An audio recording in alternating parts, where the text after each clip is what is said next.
요즘에는 그 최신형 핸드폰 사려면 100만 원 넘게 줘야 하는 시대입니다. 물가가 물론 오른 것도 있지만 이 고도의 기술력 같은 것들이 이렇게 집약되다 보니까 그것도 사이즈도 더 작게 해야 되고 얇게 해야 되고 하니까 이 불가피하게 비용이 오르는 부분이 있는 것 같습니다. 이제 휴대폰이라고 하면 그냥 하나의 물건이 아니라 이제는 어느샌가 이 한 몸이 되어버렸죠. 마치 안경 쓰는 사람들이 이 안경이 신체의 일부가 된 것처럼 핸드폰도 신체의 일부가 된 것 같습니다. 그런데 여러분들이 그 아주 비싼 핸드폰을 산 지 뭐 한 3일도 안 됐는데 실수로 손에서 놓치는 바람에 그 대리석 바닥에 아주 세게 꽂혀서 액정도 깨지고 터치도 안 되고 뭐 몸체도 터져버리고 뭐 이렇게 됐다고 해봅시다. 그럼 생각만 해도 끔찍하죠? 그때 뭐 세상을 다 잃은 표정일 것 같기도 하고 아니면 뭐 마음도 며칠간 안 좋겠죠? 그때 옆에 있던 제가 그 산지 3일도 안 된 그 초고가 핸드폰이 산상조각이 난 여러분에게 괜찮아요, 뭐 좋은 일 있겠죠. 제가 옆에서 이렇게 얘기하면 그 말이 위로가 됩니까? 그냥 조용히나 있지 어설픈 위로했다가 그냥 뭐 짜증만 더 돋굴 뿐이잖아요. 그럴 때 그냥 가만히 있는 게 맞는 것 같은데요. 그런데 그런 상황에 있는 여러분에게 옆에서 괜찮아요, 좋은 일이 있겠죠 라고 말한 사람이 여러분이 떨어뜨린 그 핸드폰의 제조사 사장님이라면 그러면 상황이 달라지는 거 아닙니까? 옆에서 그냥 이렇게 씩 웃으면서 뭐 괜찮아요, 뭐 좋은 일 있겠죠 하면은 분명히 내가 핸드폰 깨진 건데 이 마음의 소망이 싹트고 이 상황이 아무렇지도 않은 것 같은 그런 느낌이 든다는 거죠. 근데 분명히 이 들은 말씀만 놓고 보면 제가 괜찮아요, 좋은 일 있겠죠 라고 말한 것과 그 핸드폰 제조사 사장님이 말한 괜찮아요, 좋은 일이 있겠지는 분명히 똑같은 말인데 근데 이게 달라요. 똑같은 말인데 다릅니다. 그러니까 그 같은 말도 누가 하느냐, 이건 정말 중요한 문제거든요. 같은 말도 누가 하느냐. 남자들은 군대에서 다 느끼잖아요. 야, 여기서 여기까지 다 제초 작업하래. 누가? 그럴 때 대대장이 이거 해야지 하고 바로 한단 말이에요. 근데 뭐 다른 사람이 했다 그러면 이걸 어떻게 해요, 여기서 여기까지 이렇게 하는 것처럼 누가 말했느냐는 정말 중요한 이 문제가 됩니다. 예를 들어 제가 여러분에게 복 받으셨습니다, 왜냐하면 천국이 여러분의 것입니다, 이렇게 얘기하면 그냥 단순히 그냥 좀 막연하게 기분 좋은 말 정도 되겠지만 복 받았습니다, 천국이 여러분의 것입니다 라고 말씀하신 분이 예수님이라면 그러면 판이 달라지는 거죠. 그런데 혹시 복 받았습니다, 천국이 여러분의 것입니다 라는 이 말씀이 별로 아무렇지 않게 그냥 기분 좋은 말로 들리셨다면 그것은 어디가 문제가 있어서 그런 걸까요? 우리가 예수님이 누구신지를 분명히 모르기 때문에 그냥 막연하게 기분 좋은 말로 들을 수 있다는 거죠. 그러니까 여러분, 누가 말씀하셨느냐 이것을 아는 것은 정말 중요한 문제고 누가 말했느냐에 따라서 그 말에 능력이 있는 거예요. 그가 누구시냐, 이게 아주 중요한 문제인데요.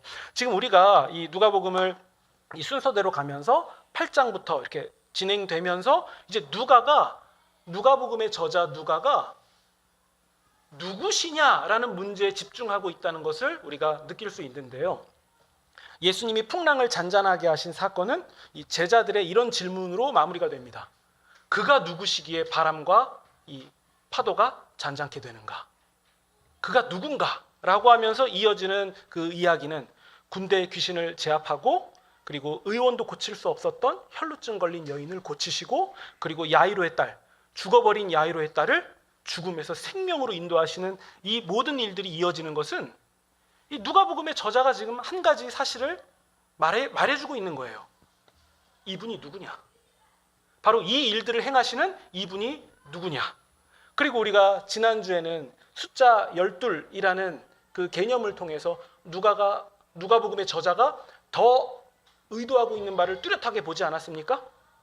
예수님께서 12살 된 야이로의 딸을 살리시고 12년 된 혈루병을 고치신 그 일을 통해서 옛 이스라엘을 회복시키시고 살리신 그분이 이제 새 이스라엘을 부르셔서 예수님이 하신 일, 그 족적대로 가게 하셔서 예수님의 능력과 사랑과 긍휼을 드러내신다. 하나님 나라를 드러내시려고 한다. 이 일에 우리가 부름받았다는 사실, 우리가 이런 부분들을 함께 살펴봤거든요. 그리고 나서 이어지는 사건을 보면 조금 맥락하고 안 맞는 이야기가 보여지는데요. 우리 9장 7절 한번 보시겠습니까? 갑자기 헤롯 왕에 관한 얘기가 나와요. 갑자기 헤롯, 우리가 이제 읽은 본문 위에 보면은 갑자기 헤롯 왕에 관한 부분이 나오는데, 헤롯 왕이 당황했다는 이야기가 나와요. 왜냐하면 사람들이 예수님께 보인 반응 때문에 그래요. 혹자는 예수님을 두고 세례 요한이 다시 살아난 거 아니냐라고 얘기했고요. 혹자는 예수님이 엘리야가 다시 나타난 거 아니냐라고 말했고, 또 혹자는 옛 선지자 중에 한 사람이 다시 살아난 거 아니냐라고 반응을 했거든요. 이 이야기를 헤롯이 듣는데, 헤롯이 왜 당황스러웠냐면 세례 요한은 헤롯이 죽였거든요. 그런데 그 세례 요한이 다시 태어난 걸 수 있다, 다시 살아난 걸 수 있다라고 얘기가 들려오니까 헤롯이 굉장히 당황스러운 거예요. 근데 이런 헤롯의 당황스러운 반응을 누가복음의 저자가 기록하고 있는 것은 어떤 분명한 의도가 있습니다. 어떤 의도냐면 헤롯이 그가 누구냐? 아니 사람들이 그렇게 다시 살아난 그 사람이라고 얘기하는 그 사람 누구냐라고 반응하는 것을 기록함을 통해서 이 누가복음을 읽는 독자들도 그분이 누구신지를 주목하기를 원했던 거예요. 그 의도를 가지고 이 부분을 설명한 거거든요. 제가 어제 그 동대구역에 있었는데 그 대합실 한쪽에 사람들이 좀 이렇게 몰려 있더라고요. 근데 저는 그냥 지나갈 길인데도 사람들이 몰려 있으니까 괜히 궁금하더라고요. 그래서 가다가 이렇게 봤죠. 그랬더니 거기 뭐 이름만 들으면은 누구나 알 정도의 유명한 인물이 거기 있었던 거예요. 뭐 스탠딩 콘서트를 하고 있었던 것 같은데, 만약 사람들이 몰려 있지 않았다면 저는 그 사람을 보고도 그냥 저는 그렇게 관심 있는 인물은 아니니까 그냥 지나갔을 거예요. 근데 사람들이 몰려 있으니까 저도 괜히 보고 싶고 그냥 이 사진 찍어야 되나 그래서 괜히 멀리서 사진 한번 이렇게 찍고 그렇게 되더라고요. 그러니까 그런 맥락이 아닌가 싶은 거죠. 지금 갑자기 헤롯 왕의 이야기가 나온 것은 헤롯이 그가 누구길래 도대체 세례 요한이 다시 살아난 거 아니냐라고 말하는 그 사람은 누구냐라는 이 서술을 통해서 우리 독자들이, 우리 오늘날의 이 신자들이 예수님이 누구신지를 주목하기를 지금 원하고 있다는 거예요. 그리고 나서 오병이어 사건이 이어집니다. 그럼 여러분, 이제 오병이어 사건을 막연하게만 생각해도 어떤 결론으로 갈지 보이지 않습니까? 그가 누구시냐 도대체, 다시 살아났다는 그분 누구냐라고 하고 오병이어가 나온다는 것은 오병이어는 그가 누구시냐를 대답하고 있는 사건인 거예요. 우리 뭐 이야기 너무 잘 알고 있지 않습니까? 보리떡 5개와 물고기 2마리, 그것을 가지고 예수님이 수많은 사람들을 먹이셨다는 기적의 내용은 우리 뭐 너무도 잘 알고 있습니다. 예수님께 말씀을 들으려고, 예수님과 함께 있으려고 따라다닌 사람들이 이 날이 저물 때까지 같이 있었던 거예요. 근데 이제는 돌아가야 될 시간이 되었거든요. 왜냐하면 그들은 하루 종일 뭘 먹지도 못했고, 우리는 뭐 근처에서 편의점에서 뭐 사면 되지만 그땐 그런 거 없었고, 그러니까 계속 굶은 상태고, 또 해가 지면은 빈들이니까 안전한 상태는 아니잖아요. 뭐 기온도 확 올랐다 확 떨어지는 그런 기후였으니까. 그래서 안전하지 않기 때문에 제자들은 예수님께 이렇게 말합니다. 이들을 돌려보내서 각자 저 마을에 내려간 다음에 숙소도 얻고 먹을 것도 먹을 수 있도록 이렇게 다 이 모임을 해산시키는 게 좋겠습니다. 이렇게 얘기하는데, 그때 예수님께서 너희가 먹을 거를 주어라 라고 말씀하시는데, 사실 이 말씀은 굉장히 황당한 말씀입니다. 현실적으로 맞지 않아 보이는 말씀이고, 그리고 그 많은 사람들이 모인 자리에서 먹을 거라곤 보리떡 5개와 물고기 2마리 뿐이었다는 사실이죠. 우리 요한복음에 보면, 요한복음은 그 보리떡 5개와 물고기 2마리가 소년의, 그러니까 어린아이의 그 도시락이었다라고 말하고 있거든요. 그러니까 사실상 우리 아까 본문에서 확인한 것처럼 남자 어른만 세도 5천여 명인데 실제로는 10,000명이 넘었을 텐데, 그 많은 인원들이 가지고 있었던 음식이라고는 1인분 식사, 그거 하나뿐이었어요. 1인분 식사. 그러니까 이 1인분 식사를 가지고 이 많은 사람을 어떻게 먹입니까? 라고 말하는 제자들의 말은 이 합리적이고 정확한 판단으로 보입니다. 그런데 그때 예수님이 하시는 행동이 특이한데요. 16절 보시면요. 예수님이 떡 5개와 물고기 2마리를 손에 드시고서는, 잘 보세요, 축사하시고 떼어 제자들에게 나눠주셨습니다. 3가지가 나와요. 축사하시고 떼어서 나눠주셨다. 제가 마태복음의 오병이어 설교할 때도 한번 설명드린 적이 있는데, 축사하시고 떼어서 나누어 주셨다라는 것은 여러분 뭔지 알 것 같지 않습니까? 이거 뭐죠? 우리가 하고 있는 축사하고 떼어서 나누어 먹는 일, 뭡니까? 성찬이었던 거예요. 성찬이었던 거예요. 그래서 나중에 누가복음 뒤에 보시면 예수님이 성찬식을 정말 실제로 하실 때 축사하시고 떼어서 나누어 주셨다라는 이 동사를 분명하게 기록해요. 그러니까 지금 이후에 있을 그 성찬을 지금 예고편처럼 보여주는 거거든요. 우리도 그런 비슷한 개념 있잖아요. 이번에 잔치국수 먹어? 이 얘기는 진짜 국수 먹는 거 말하는 거 아니잖아요. 결혼식을 의미하듯이 마찬가지로 축사하고 떼어 나눠주셨다. 이것은 성찬을 의미하는 말입니다. 성찬식은 무엇입니까? 예수님의 쪼개진 몸을 우리가 먹었고 예수님의 흘리신 피를 우리가 마셔서 우리가 영생에 이르게 되었다는 것을 알려준 사건 아닙니까? 그것을 재현한 게 성찬식이잖아요. 그러면 여러분 오병이어를 다시 한번 주목해 보세요.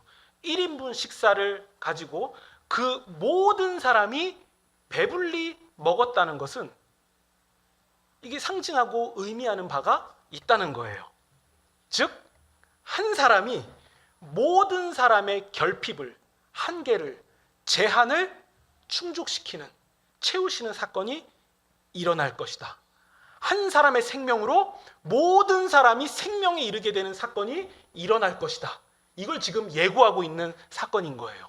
여러분, 그 사건이 무엇입니까? 이후에 일어날 한 사람의 생명으로 모든 사람이 생명에 이르게 되는 그 사건 무엇입니까? 십자가죠. 예수님의 죽으심과 부활이었던 거죠. 그것을 지금 이 오병이어 사건이 미리 알려주고 있었던 겁니다. 그리고 우리가 아까 읽었던 그 헤롯의 이야기 공통점을 한번 생각해 보세요. 예수님은 죽은 세례 요한이 살아난 거래. 예수님은 그 예전에 있었던 그 선지자 엘리야가 다시 나타난 거래. 예수님은 옛 선지자 중에 한 사람이 다시 살아난 거래. 여러분, 공통점이 뭡니까? 과거에 지금 존재하지도 않는, 죽었을지도 모르는, 아니 죽은 그 사람이 살아났다라는 얘기를 하면서 오병이어 사건이 이어져요. 그럼 여러분, 이 모든 것들의 공통점, 죽음이 나오고 있어요. 죽음.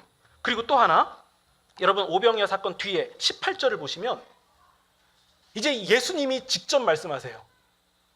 어떤 질문입니까? 너희는 나를 누구라고 하느냐?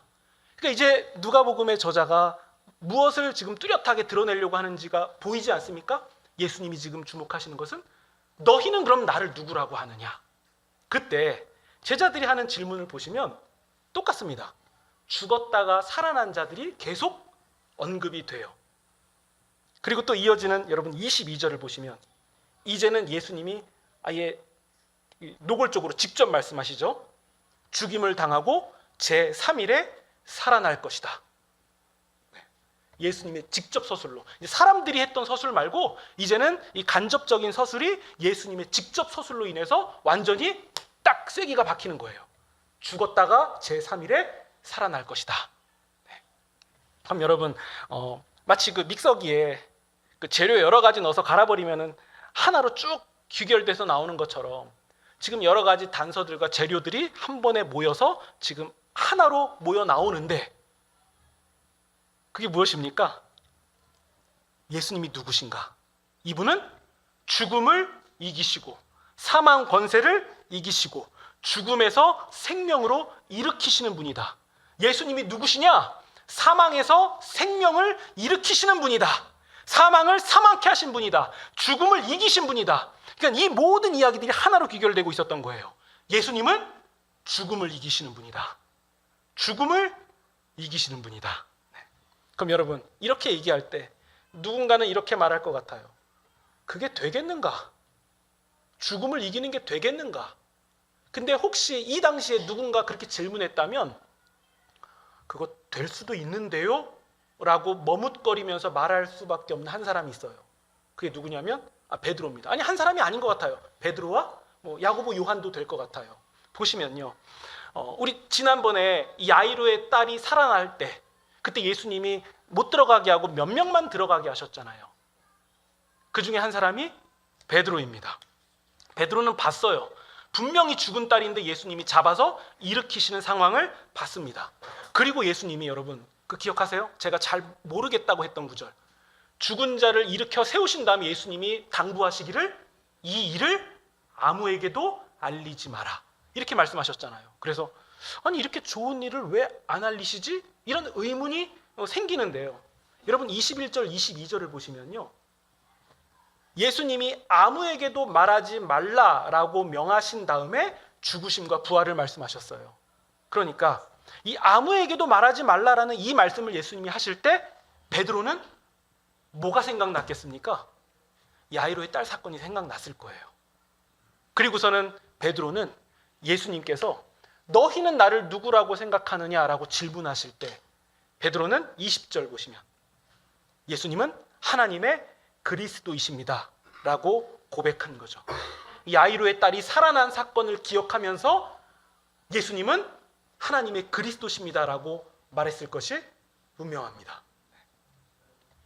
여러분, 제게 그 성경에 좋은 그 가르침을 주시는 한 목사님이 계신데, 그분이 제가 이 본문 가지고 고민한다라고 말씀을 드렸더니 한 가지 굉장히 놀라운 사실을 하나 알려주셨는데요.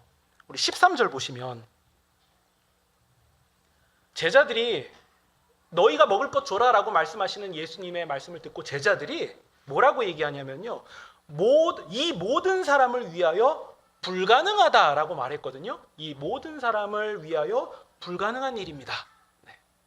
근데 이 표현이 누가복음 앞에서 한번 나왔다고 저에게 알려주셨는데, 그건 여러분 누가복음 2장에 보시면 구유에 누인 아기 예수님의 탄생을 이 천사들이 목자들에게 알릴 때 짐승의 먹이통에서 나신 그 예수님은 모든 백성에게 기쁨이 될 큰 소식이라고 말했습니다. 이 표현이 우리가 한글로 볼 때는 뚜렷하게 보이지 않지만 이 좀 독특한 표현이거든요. 그러니까 여러분 이것을 같이 함께 보면 짐승의 먹이통에서 계셨던 아기 예수님은 마치 모든 백성을 위해서 모든 백성에게 생명을 공급하시는 마치 음식처럼 오셨음을 보여주는 것이고, 그리고 이것은 한 명의 식사인 오병이어 사건과 평행을 이루고 있고, 그럼 여러분 결론은 무엇이겠습니까? 모두를 먹이고 채우고 남는다. 모든 백성에게 이른 이 기쁜 소식은 제자들이 볼 때 모든 백성에게 이르기에는 불가능해 보이겠지만 아니다. 이 예수님은 모든 백성에게 기쁜 소식, 모든 백성에게 생명을 주시고도 남게 하시는 분이다. 바로 이 부분을 누가복음은 처음부터 일관되게 말하고 있었던 겁니다. 특히 모든 백성이라고 하면 우리는 구체적으로 되지 않습니까? 그가 혈루증 걸린 여인이든, 그가 군대 귀신에 사로잡힌 자이든, 그가 야이로의 딸이든, 그 사회에서 약하고 비천한 그 모든 사람까지도 어느 누구 예외 없이 모두에게 생명을 주시는 하나님의 그리스도다. 누가복음은 바로 이 부분을 주목하고 있었던 거예요. 그럼 여러분이 믿는 예수님은 누굽니까? 어떤 분입니까? 우리가 믿는 예수님이 누구죠? 우리가 이 분주한 세상살이에 휘둘리다 보니까 어느샌가 우리만의 예수님을 우리가 만들어서 그분이 예수님이다라고 믿고 있는 부분은 없습니까? 내 마음대로 예수님을 설정하고 내가 그 예수님을 믿어서 예수님이라면 이렇게 하실 것이다 라고 다 세팅을 해놓은 다음에 그렇게 되지 않으면 우리의 신앙에 문제가 있다고 생각하는 부분도 있는 것 같고, 아니면 왜 예수님이 나의 기도 응답을 거절하셨는가라고 마음대로 생각하는 부분은 있지 않았습니까? 뭐 요즘 사회만 봐도 마찬가지입니다. 뭐 신문 같은데 기사 같은 거 보면 이 떠들썩하게 오르내리는 그 종교인들, 그들이 말하는 예수님은 어떤 분입니까? 우리가 성경에서 확인하는 예수님의 모습과 일치합니까? 특히 나쁜 의미의 그 정치에 물들어서 떠들어대는 종교인들 보세요. 거기에서 설명되는 예수님은 우리가 믿는 예수님하고 달라요. 실제 성경의 가르침과 다른 것이 분명합니다. 우리가 믿는 예수님은 죄와 사망의 권세를 끝내신 분이고, 영생을 우리에게 주러 오신 분이고, 사랑과 온유함의 하나님이시고, 또 겸손과 오래 참음의 왕이십니다. 그리고 동시에 정의와 공의의 하나님이시고, 모든 것을 심판하시는 심판주시면서 동시에 당신께서는 십자가의 제물이 되셔서 모든 사람에게 생명을 나누어 주시는 긍휼과 섬김의 왕이라는 사실, 우리가 이 사실을 흔들리면 안 됩니다. 우리가 믿는 예수님은 바로 그런 분이에요. 그러니까 바로 이 예수님과 결이 같지 않으면 여러분 다 가짜예요. 요한복음에 보면 이런 표현이 나오잖아요. 제자들아, 사람들이 왜 나 따라오는지 아냐? 이들이 오병이어 사건을 경험하고 먹고 배불렀기 때문이다. 먹고 배부른 일이 일어나게 하신 분은 예수님인데, 사람들은 그 의미에 담겨있는, 그 사건에 담겨있는 진정한 의미를 확인하지 못하고, 아, 이분 따라다니면 배부를 수 있나 보다, 이거 하나 보고 따라다녔다는 거죠. 우리는 그런 예수님을 만들어서 그런 예수님을 따라가고 있지는 않냐는 거예요. 우리가 온유함과 겸손을 잃어버리면 가짜입니다. 우리가 아무리 주님을 사랑하는 길이라 할지라도 온유함과 겸손을 잃어버리면 가짜예요. 심지어 위기 가운데 있는 예수님을 지키려고 하는 일이라 할지라도 칼을 꺼내는 일은 가짜예요. 그래서 예수님이 베드로를 혼내시잖아요. 베드로가 예수님을 체포하려는 군병의 귀를 잘랐잖아요. 그때 예수님은 잘했다, 너야말로 진정 내 편이다, 이렇게 말씀하신 게 아니라 칼을 쓰는 자는 칼로 망할 것이라고, 예수님을 따르는 길에 긍휼과 온유함과 사랑과 오래 참음이 없다면 그걸 가짜라고 분명하게 말씀하셨습니다. 그러니까 우리가 성경을 통해서 보는 예수님은 우리가 만들어내는, 사람들이 만들어내는 그런 이상한 분이 아닙니다. 그렇기 때문에 우리가 끊임없이 우리의 말과 행실과 생각을 다듬어야 하는 이유는 바로 여기에 있죠. 그러지 않으면 우리는 우리만의 예수님을 점점 만들어내기 때문입니다. 죽으시고 부활하신 예수님은, 모든 사람을 위하여 오신 예수님은 한 문장, 아니 한 단어로도 하나님이 어떤 분이신지를 드러내는 분이셨습니다. 그렇기 때문에 우리가 예수님의 죽으심과 부활을 생각하면 생각할수록 우리는 우리의 인생을 더 다듬을 수밖에 없고, 우리가 십자가를 바라보면 바라볼수록 우리의 인생은 단순해질 수밖에 없습니다. 여러분, 지금 출근하는 여러분에게 예수님은 누구십니까? 지금 살림하는 여러분에게 예수님은 누구십니까? 지금 사업하는 여러분에게 예수님은 누구십니까? 지금 육아하는 여러분에게 예수님은 누구십니까? 지금 고통스러운 순간을 지나가시는 여러분에게 예수님은 누구십니까? 지금 고독한 순간에 놓인 여러분에게 예수님은 누구십니까? 지금 나는 다 괜찮고 평온하다라고 말하는, 배부르다고 만족하는 여러분에게 예수님은 누구십니까? 우리가 이 예수님을 분명하게 하지 않으면 우리는 이상한 길로 갈 수 있다는 경각심을 마음 가운데 잘 담으시면 좋겠습니다. 지금 예배드리시는 여러분에게 예수님은 누구십니까? 그리고 지금 설교하고 있는 저에게 예수님은 누구십니까? 우리는 동일한 예수님을 봅니다. 그분이 왕이신 이유는 죽음을 이기셨기 때문이에요. 이 놀라운 진리가 한눈 팔고 있는 우리의 삶을 단순하게 만들어주시면 좋겠고, 우리가 분명한 예수님을 보면서 무엇이 중요한지를 직시하고, 그래서 우리가 이 잡다한 모든 것들이 사라지며 예수님을 또렷하게 보시는 그런 한 주로 나아가시는 그런 저와 여러분이 되시기를 우리 구주 예수님의 이름으로 축원드립니다.